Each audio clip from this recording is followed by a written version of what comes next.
Hello again, this is Mark here, and we're going to talk a little bit more about swapping the 97 Ford Powerstroke engine into a 58 Chevrolet truck sitting up here on the lift. We're getting ready probably tomorrow to set the cab down on this, so what I wanted to do was make one more video just to capture everything that's been done to date to swap this motor. I'm going to talk here briefly about performance mods done to the motor, and then as well as preventive maintenance things done to the motor, and then things that needed to be done to the chassis and to the cab to get this engine to fit in here. It's a really tight fit, but we got it in there good. And then we'll talk about a few other things that support it, exhaust, batteries, cooling, and all those sorts of things. So let's just run down the list here real quick. With the engine here, again, it's the 97 Ford 7.3 liter turbo diesel, and some of the mods from a performance perspective that we've done. We did the Swamps 175 30% injectors. We did Terminator's T500 high pressure oil pump. We did Bean's D66 turbo with the 1.0 exhaust housing. I've got an e-fuel setup on there. We'll talk about that in a little bit. That's something I did myself. I have a custom 3-inch downpipe that I built myself. We'll talk about that in a little bit. I have a TS 6-position chip to go on there, and that has custom tunes on there again by Swamps. And then finally I have from Swamps again his high voltage and high frequency IDM. From a list of preventive maintenance items that I've done, these are the things easiest to do while the engine's out like this and on a stand. I did the IPR, the CPS, and the ICP. I did all 4 under valve cover harnesses. I did the valve cover gaskets. I did an IPR pigtail. I did the water pump. I did the 203 thermostat in there with it. I did an alternator. I did 8 ZD11 glow plugs. The clutch has been replaced with the Val Air and the single mass Luck flywheel. All new silicone boots on top of the motor, as well as all rubber lines up there, have been replaced. I did the oil rail plugs, all 4 of them, front and rear, on both heads. Did the oil cooler O-rings, resealed the oil cooler. Did the motor mounts. I did a dual pulley belt tensioner. Can be seen over there on the left side of the motor, as well as I did a vacuum pump delete on there. Absent is the vacuum pump.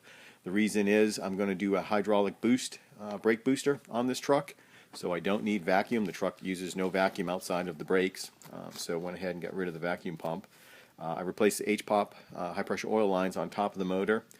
Put a new power steering pump in there. I did the bellowed up pipes from International on the back of the motor there. The Denso starter motor is an upgrade as well over the original. This is the gear reduction high torque starter. I replaced the harmonic balancer, put a new one on there. I was doing the Melling M208 low pressure oil pump, so I went ahead and did the balancer. I know the fluid damper balancer is the upgrade. I did not. I went with the stock harmonic balancer seen right there. The reason is when I get the radiator stuck in here with the electric fans, I have very little space to work with, and that fluid damper sticks out way too far, so I unfortunately could not use that. And then the last 2 things, I filled the motor with Rotella's T6 synthetic motor oil. I did the arch oil friction modifier in there with it, and then finally I flushed the transmission and refilled it with Redline's MTL synthetic manual transmission fluid.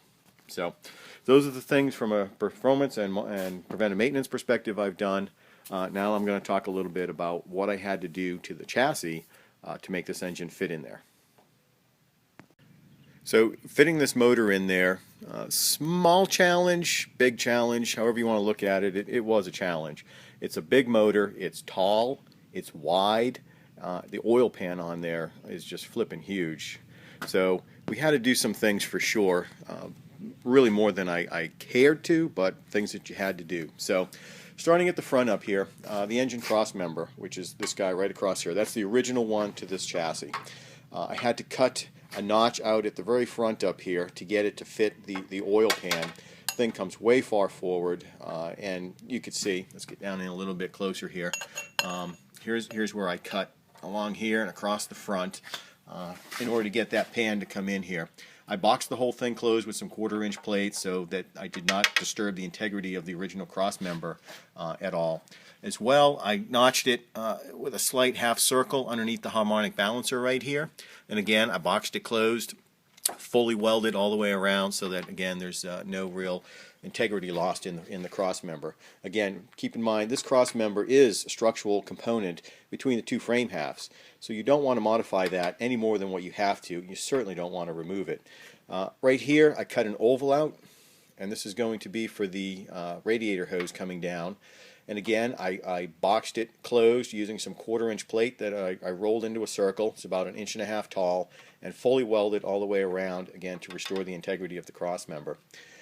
For the engine cross member now, that the engine is actually sitting on, this is out of the donor truck, which was a 97 F250. I didn't have to do too much to it. Lengthwise, from side to side, it's the same length. Shortened nothing there. I trimmed it down its center, the width-wise, this direction here. It was probably, maybe this much wider. So I cut it down the center. I gusseted a plate fully in there that matches the backside of the cross member, so it's once again, its same sort of shape and all. And then it's just bolted in there, 2 bolts on the top of the frame rail. It sits on the inside of the frame rail here on the bottom, and then there's 2 bolts underneath there holding that cross member in. So 8 bolts total, 4 on each side. The engine sits in its original motor mounts, sitting in the cross member originally how it was in the other truck. The transmission cross member, the original one that's in the truck, gets completely removed and discarded, and then you need to come up with something. In my case, I used some 4-inch channel and just constructed a new cross member to hold that transmission in there. Now the engine itself is set 1 1/8 inches to the passenger side. It's not centered in the frame. I don't know that we could possibly see that with the camera, but the engine had to be moved over, and the reason is I chose to keep the original steering box in here. As you can see, the original steering is a solid column all the way down to the steering box itself that is mounted inboard of the frame rail.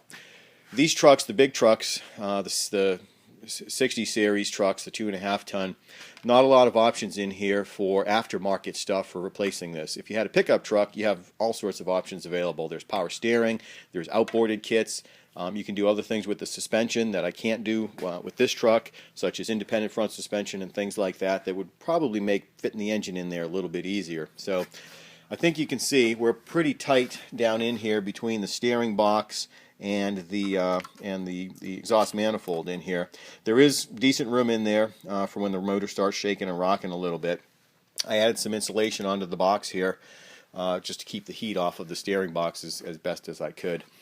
So with that, the last thing I had to do to the frame itself is very minor. Over here on the passenger side, I had to put a dip in the frame rail on the top of the frame rail right here for the exhaust manifold over here. So before the dip, this I could probably just barely stick the stick in between the top of the frame rail here and the exhaust manifold. So a little bit of dip in there.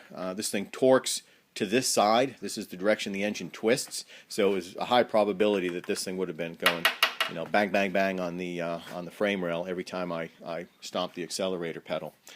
Let's see if that takes care of everything I had to do from a frame perspective to get this guy to fit, and the answer to that is yes. So the only other thing I did, and it was sort of splitting hairs, it's coming back over here to the steering box. When I had the box out, I set it up on my mill, and the mounting surface against the frame, which is on the inside of the frame rail, I shaved off about, I believe it was about 3/64 maybe on that mounting surface, just to bring the steering box a little bit more away from the motor as best I could, to try to get just as much clearance in this area here as I could. Again, that's not really necessary. It was me just sort of getting a little overzealous with trying to make the thing fit in there the best that I could. So the cab, let's walk over here now to the cab. Because of the exhaust downpipe, let's go back over here one moment, sorry. So the big exhaust downpipe coming off the back of the turbo here becomes a bit of a challenge to get it to fit up against the cab. The rest of the motor fits fantastic. The turbo, get up underneath here, the turbo fits really, really well up into this recessed area of the cab, which was there, and that's for the old distributor to sit up in here. So this is a nice area here for the turbo. But what we lacked was some space over here for the downpipe. So with the hammer, the 4-pound sledge, I came in here and just gently pounded out the sheet metal, give myself a nice roll. It kind of just continued the natural form or shape of what the bell housing or firewall was prior, and just beat this area out right up in here. And now I have lots of clearance coming down through there for the downpipe. To keep the heat and the noise out of the cab, I ended up wrapping the entire firewall from left to right and all the way down to the transmission area tunnel here and all the way down the floor. I just kept going till I ran out of material and just covered the whole thing. That's a nice, it's made by DEI, and it's an aluminum faced fiberglass cover, and it's got a self-adhesive on the back. The stuff sticks like Gorilla Glue and just does a really nice job of covering the firewall. So now let's move on and talk about something else. So the exhaust is up next, and let's start off with some of the things I've done here. First, I did a back pressure delete. The exhaust valve back pressure delete has been removed out of there. I machined the housing on the inside diameter of it to 2 7/8 inches. That was as big inside diameter as I was comfortable getting before I feared that the wall would get too thin and torquing this band clamp down might split the flange off the end of it. So as well as that, I did machine the flange surface of the housing, so I could hopefully get the best seal I can of the downpipe up against the exhaust outlet there. The downpipe itself is a 3-inch downpipe that I built. It's a block hugger. It comes off the back of the turbo here. It hugs the block real nicely, as tight as I could keep it against the block and still have reasonable space in there, and just comes down real tight and close to go underneath the transmission to the driver's side. The reason I went to the driver's side, I've got this PTO on here. The PTO is to drive a pump for the dump bed on this box. The pump is mounted over here on the passenger side of the tank. There's no provisions to move it to the driver's side of the tank. So that's the reason I had to keep the PTO on the passenger side and route the exhaust out to the driver's side. With that, I built, and we'll come around the truck here, I built the downpipe to be removable, serviceable. So what I did was I put a 4-bolt flange on the end of the pipe, seen right there, the end of the downpipe. Plugs into 3-inch pipe, or 3.5 rather, pipe coming this direction, which runs back to the Walker 21470 muffler. And the reason I stayed with 3.5-inch pipe, that muffler is 3.5 on the intake and 3.5 on its outlet as well. So I just stuck with that. Put a chrome tip on there.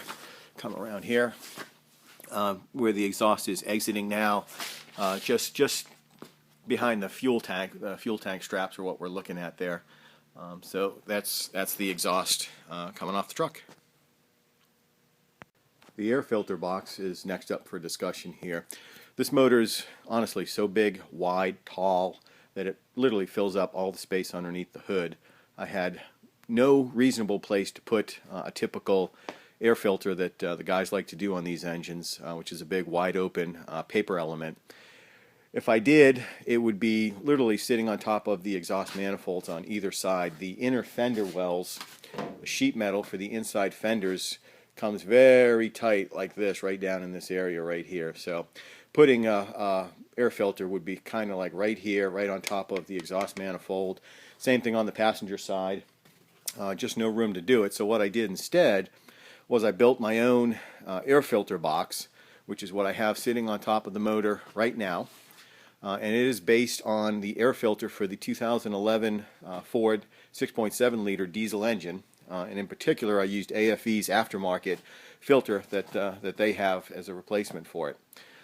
I've wrapped the back half of the box in, again, the aluminized insulation, sort of make it a cold air intake. The two intakes on there, the one sitting right there on the back there, and the one on the other side over here, these intakes right here, I've got some corrugated plastic tubing that will come off of those to the front of the radiator support. And inside of the radiator support, you can sort of see the openings are like right up in here. I built some funnels out of sheet metal.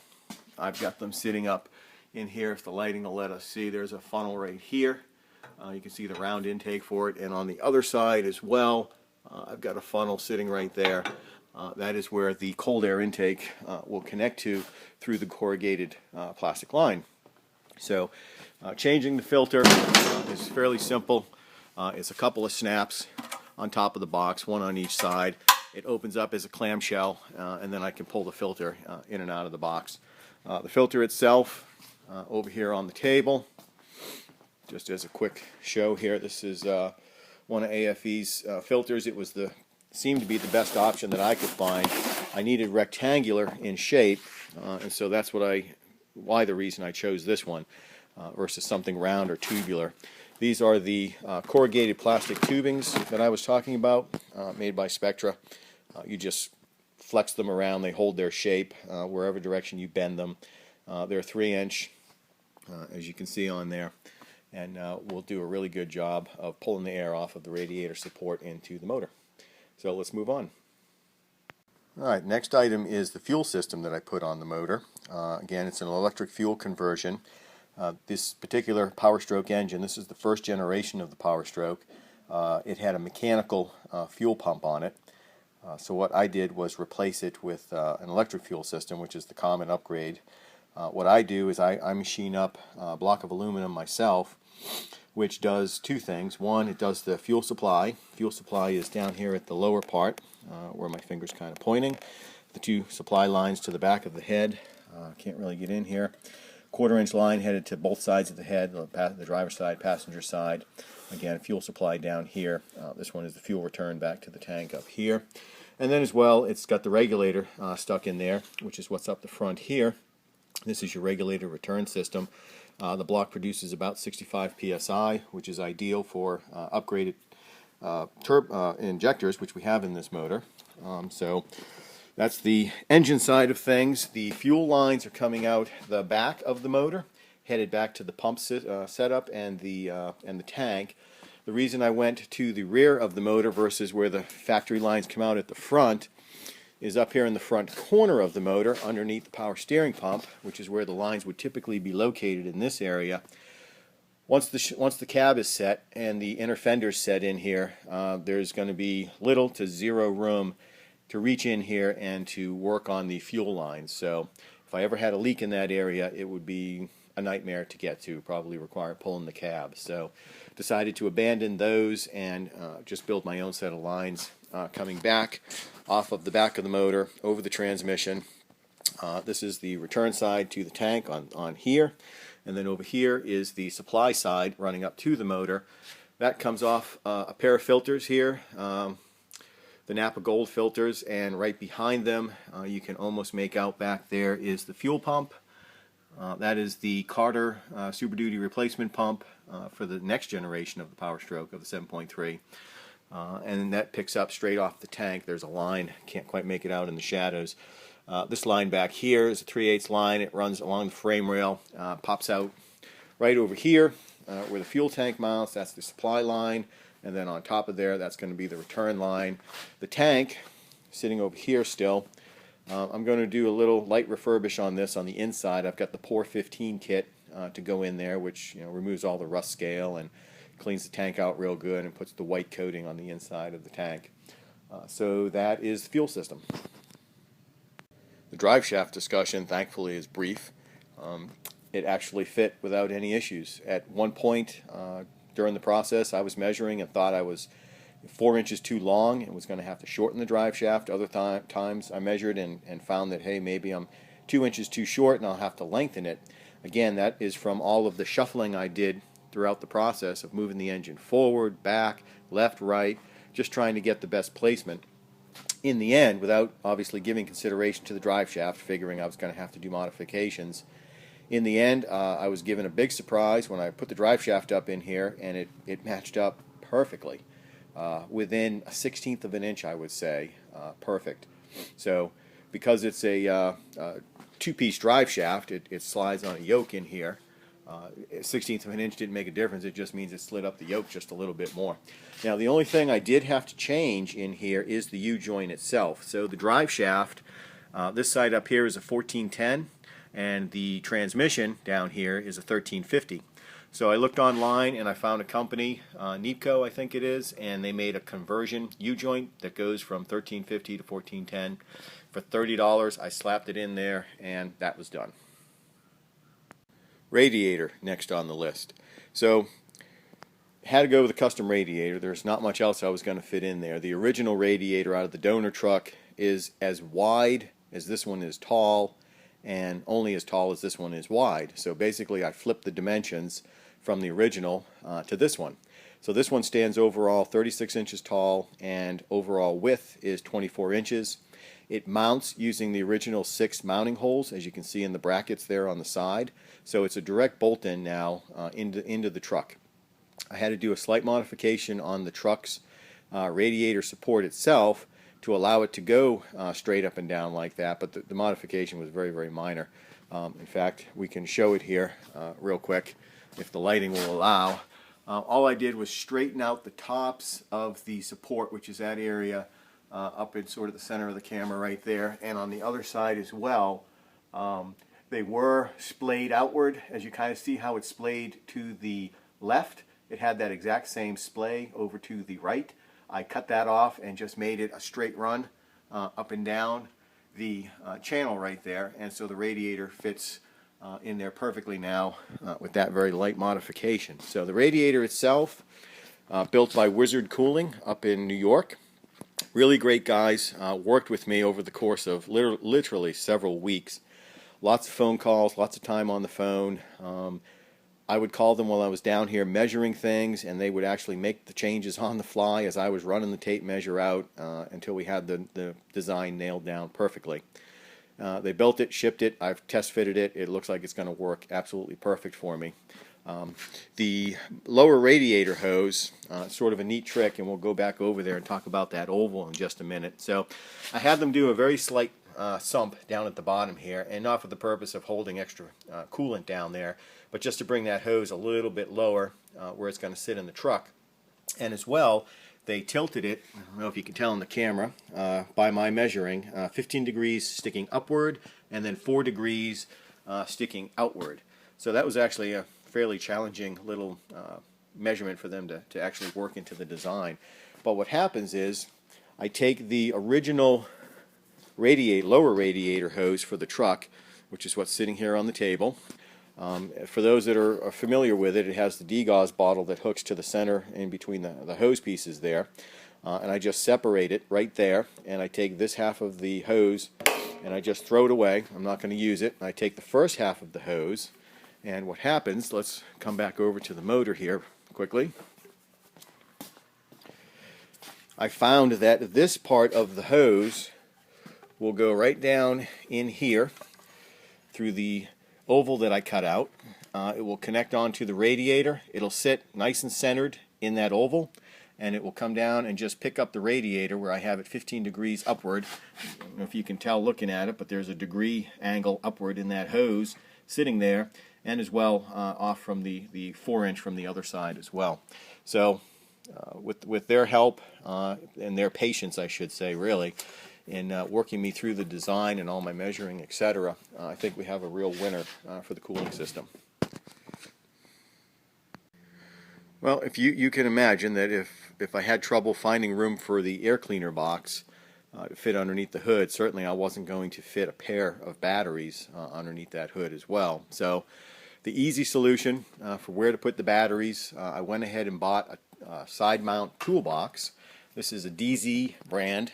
It's actually a really nice box. I was surprised for the price I paid. It's really well constructed. It's heavy 14 gauge steel. I made my own brackets to hold it to the frame, but the box itself is a pretty nice box. So what we're going to do here is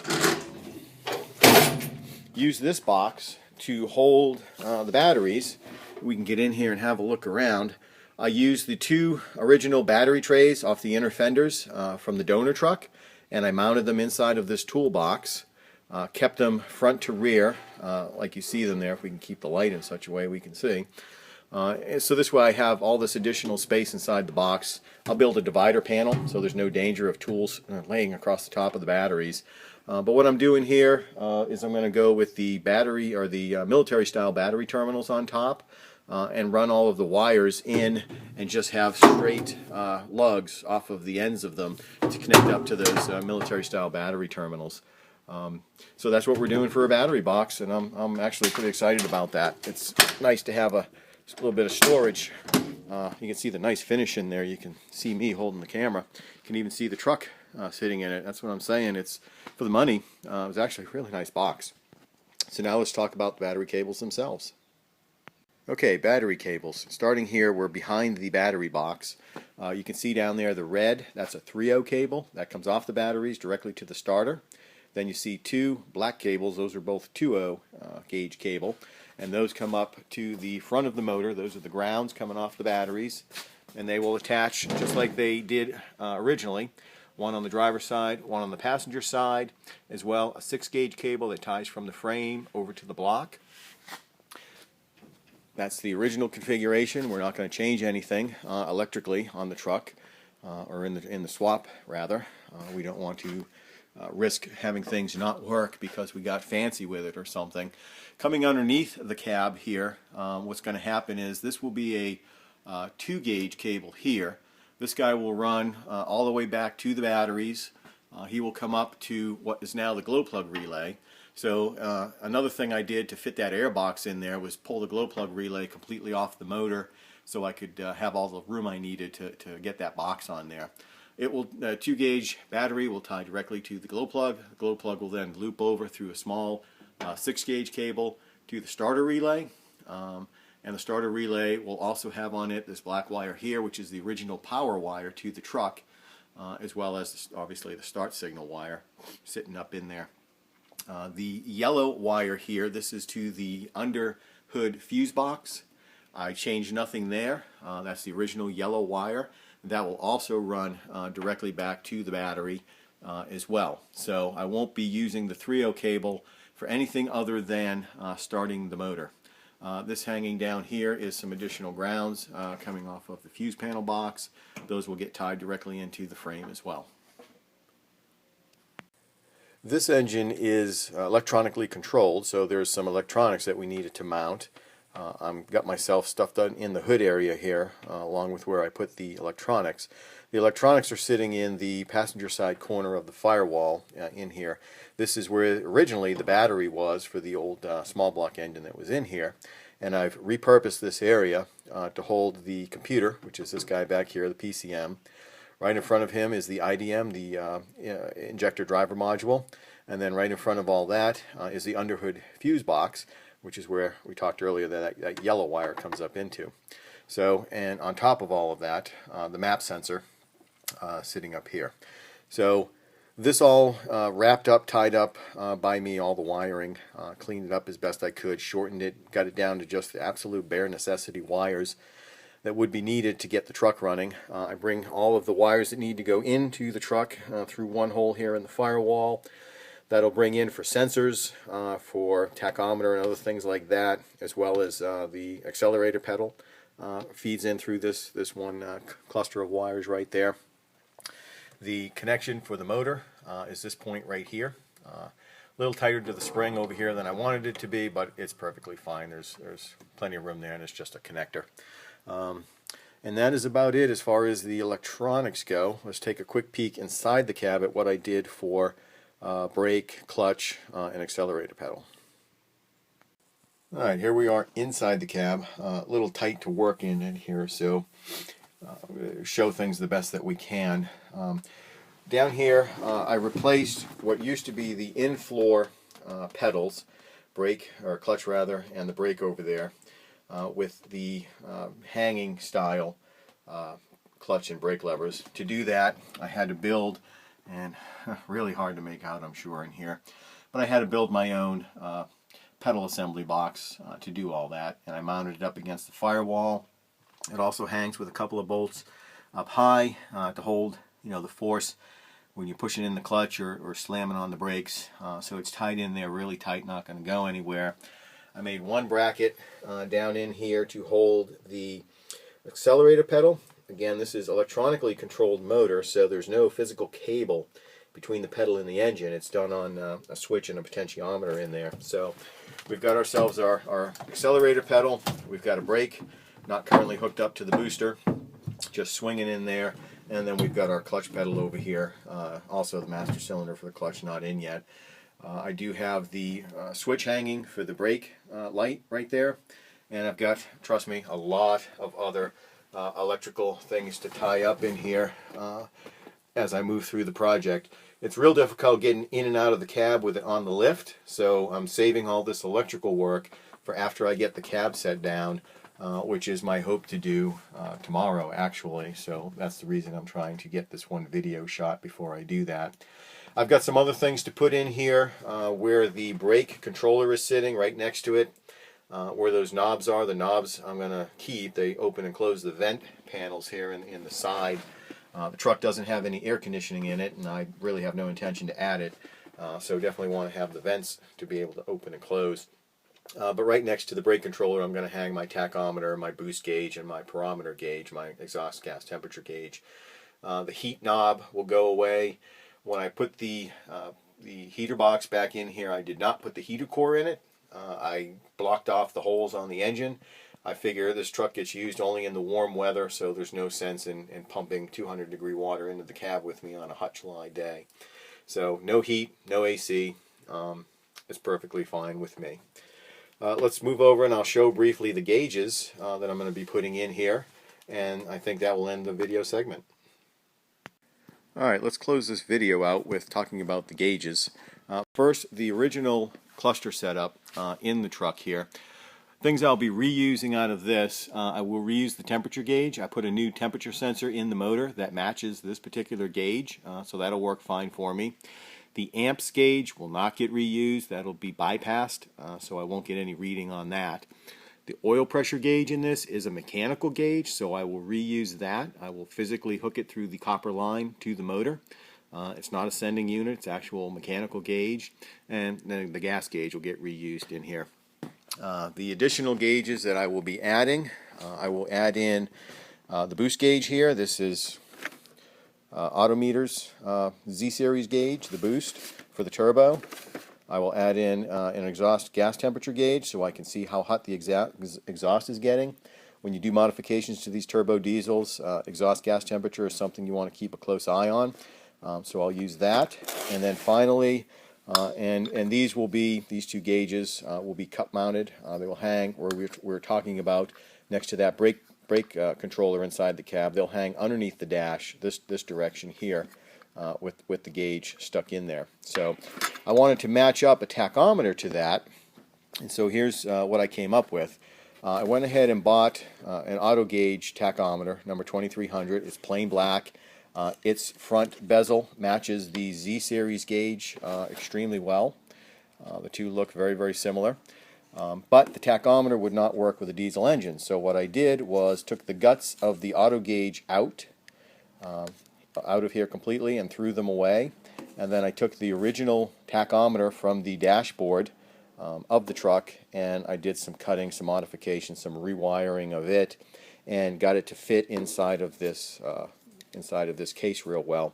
This is a bezel mount as well, so it's going to mount underneath the dash with the other gauges. So I'll have my tachometer probably right in series there, tachometer, boost gauge, and then barometer gauge, all three hanging right next to the brake controller underneath the dashboard.